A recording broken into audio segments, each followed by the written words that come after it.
পারলে ভালো একটা জব ম্যানেজ করো, আর না হলে এই রিলেশনশিপ ভাঙতে একটুও টাইম লাগবে না। আমি কি চাইলেই না দেখা করতে পারি? আমি তো চাইতেছি ওর পিছু ছাড়াতে। তুমি এটা আমার সাথে কেমনে করলা? তুমি বলো তোমার জন্য আমি কি করে নি তন্নি? তুমি আমার সাথে এমনে কেন চিট করলা? সিরিয়াসলি আইফোন আমি তোমারে গিফট করব বলছিলাম, আমি শুধু তোমার কাছে একটু সময় চাইছিলাম, তুমি এত চিপ কেমনে হয়ে গেলা? তুমি বিশ্বাস করো তোমার উপর না আমার হেড চলে আসতেছে। কারে ভালোবাসতাম আমি? Hello hello. এমনই হয় ব্রাদার, আপনি আপনার লাইফে যাদেরকে সবচেয়ে বেশি ট্রাস্ট করবেন তারাই সবার প্রথমে চাকু মারবে। মানে আমার লাইফের স্টোরিটা শুনলে হয়তো বুঝতে পারবেন আপনার এই পৃথিবীর কাউকে খুব বেশি ট্রাস্ট করা উচিত না। খুব কাছের মানুষগুলো যখন বদলে যায় না, সহজে মেনে নেওয়া যায় না। কিন্তু প্রথম দিকে লাইফটা অনেক সিম্পল ছিল, ফ্রেন্ডস ছিল, কাছের মানুষজন ছিল, ফারিয়া ছিল।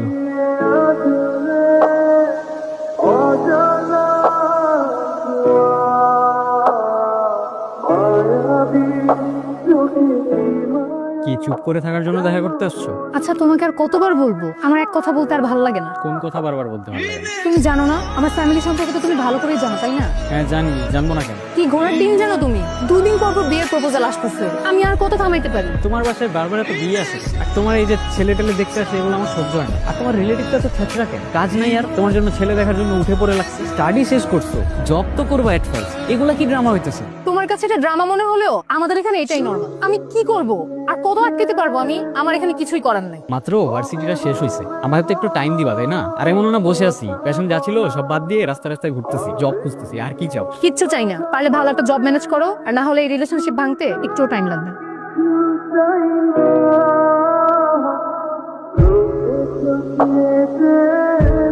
কিরে কই থেকে আসলি? মন মেজাজ ভালো নেই কেন? কিসে কি করতেছি লাইফে বল? ভার্সিটি শেষ হয়ে গেছে, এখন জব করব। জব কই? 4টা বছর প্রাইভেট ভার্সিটিতে কি শিখছি? আমাদের এই এডুকেশন সিস্টেমটা না জাস্ট ফাকড আপ ম্যান। তোর এই সিস্টেমের বিরুদ্ধে অভিযোগগুলো আর গেল না। কেন হবে আর কেমনে হবে? এই যে 7-8 লাখ টাকা দিয়ে প্রাইভেট ভার্সিটি শেষ করলাম, কি পাইলাম এন্ড অফ দ্য ডে? কি পাইলাম? সফটওয়্যার ইঞ্জিনিয়ারিং করতে আসছি ম্যান। আমার কি কোর্স করাইতেছে এগুলা? আর্ট অফ লিভিং, তারপরে সমাজ। আরে সবই তো শিখতে হবে, তাই তো সব ধরনের কোর্স লাগছে। হ্যাঁ, ওই সব শেখার চক্করে যেটা শিখতে আসছে ওটাই শিখতে পারলাম। আর বাসায় তো এগুলো বলতে পারি না। বাসায় যখন বলবো তখন আমি বিলিং, এতগুলো টাকা কেন নষ্ট করলাম? মিডল ক্লাস ফ্যামিলি থেকে বিলং করি ম্যান। প্রত্যেকটা সেমিস্টারের জন্য টাকাগুলো কেমনে ম্যানেজ করে দিত আমি দেখছি, আর টাকাগুলো দেওয়ার সময় কেমনে ফাঁকতো করে বুঝাইতে পারবো না। আচ্ছা আমি যাই ম্যান, ভালো লাগতেছে না। আবার সকাল সকাল ইন্টারভিউয়ের জন্য দৌড়াইতে হবে। না সারাদিন একটু শান্তি মতো নিঃশ্বাস নিতে পারি, না রাতে পিসফুলি ঘুমাইতে পারি। থাকি কয়টা বাজে? 1টা। সন্ধ্যা হতে এখনো অনেক সময় বাকি, কিন্তু তখন আমার হাতে সময় ছিল খুব অল্প। ও প্রতিদিনই আমাকে